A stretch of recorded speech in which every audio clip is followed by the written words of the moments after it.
Hello. Thank you for the opportunity to speak with you today.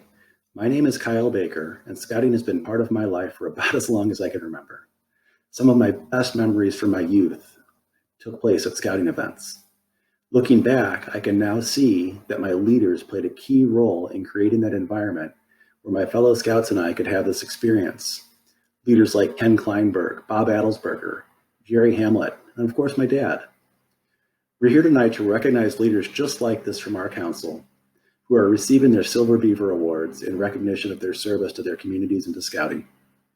A little more on my background. With a lot of mentoring and support from those leaders that I mentioned before, I was able to attain my Eagle Scout rank in 1990. I also had the opportunity to join the Order of the Arrow, and I had a mountaintop experience hiking the mountains of Philmont with my dad. After graduating from college and moving to Chicago, I began volunteering as an adult with the BSA. Since then, I have served in a variety of roles for the district and the council and was honored with the Silver Beaver Award in 2017. Most importantly, I have two great kids, and I had the honor of being my son's Cub Master and Assistant Scoutmaster.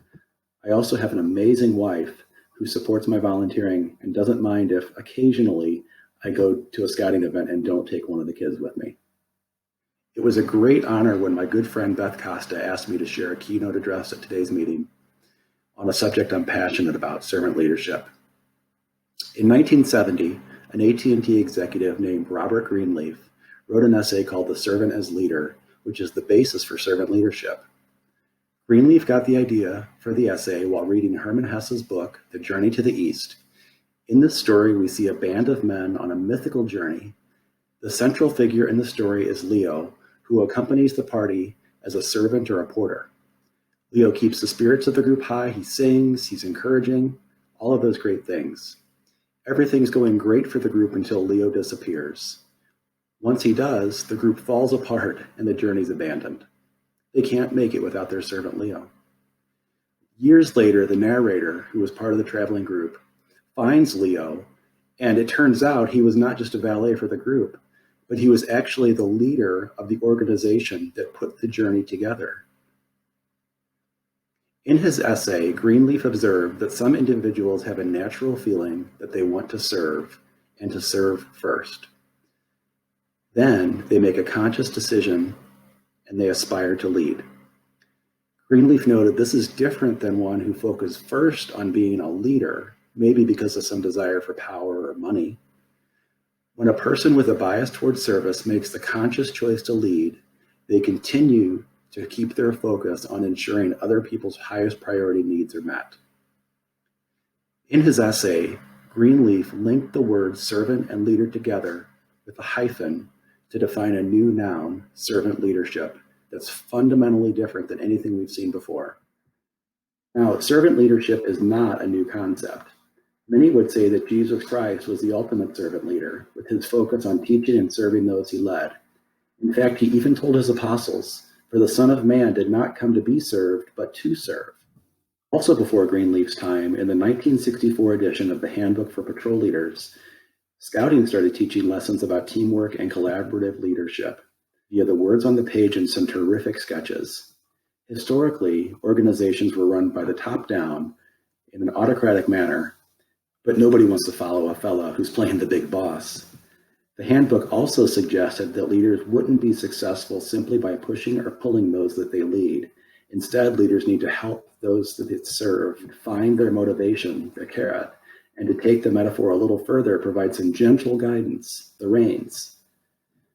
Servant leadership flips the script by putting people ahead of power. Servant leaders focus on their team's growth and well-being and let their own needs and ambition take a back seat. A typical perception of servant leadership is that when one of the leaders takes a task at the same level as their subordinates or does something to serve the team. Simon Sinek's a well-known author and speaker who wrote a book, Leaders Eat Last, based on a conversation he had with a Marine Corps general. Officers eat last, the Marine general told Sinek, who was watching the most junior Marines eat first while the most senior Marines took their place at the back of the line. What's symbolic in the Chow How is serious business on the battlefield. Great leaders sacrifice their own comfort for the good of those in their care. They put their teams first. Symbolic gestures are great. Scouts are courteous and helpful, right? Frankly, it's nice when somebody clears a plate from the table for you, or when a leader rolls up their sleeves and jumps in to help get the job done. But servant leadership goes beyond that. The BSA teaches scouts and adults how to be leaders in a way that's consistent with the principles of servant leadership, such as being empathetic and listening, having a commitment to growing people, and a focus on building community. But how do you know that you're doing it right? Well, one clear answer that you know you're doing it right, if they hold a lunch for you and they put a ribbon around your neck, right? Congratulations again to our Silver Beaver Awards today. It's also interesting to watch scouts figure out. It's the most helpful scouts that are often elected into leadership roles, voted into the Order of the Arrow, becoming patrol leaders. These are the scouts that the other scouts enjoy working with because they know they'll pull their fair share of the weight. These are those that they trust in those leadership roles. In his 1970 essay, Robert Greenleaf even laid out a test for servant leaders. Greenleaf's best test is this: do those served grow as persons? Do they, while being served, become healthier, wiser, freer, and more autonomous? Do they become more likely themselves to become servants? And what is the effect on the least privileged in society? Will they benefit, or at least not be further deprived? Let's look at the key elements of Greenleaf's best test of a servant leader in the context of the Scouting program. First, growth. Do those served, the youth, grow as individuals? Clearly, the Scouting program is focused on helping young men and women grow. Health? Are those that are served healthier? Physically, of course, but also as whole people. Well, it's right there in the Scout Oath. At the beginning of each Scout meeting, Scouts repeat the Scout Oath and recommit to being physically strong. Wisdom? Do our Scouts gain wisdom and skills and knowledge from their Scouting experience they'll use throughout their lives? I can't count how many hamburgers I grilled and pancakes I flipped at home when I got back from my first week at summer camp.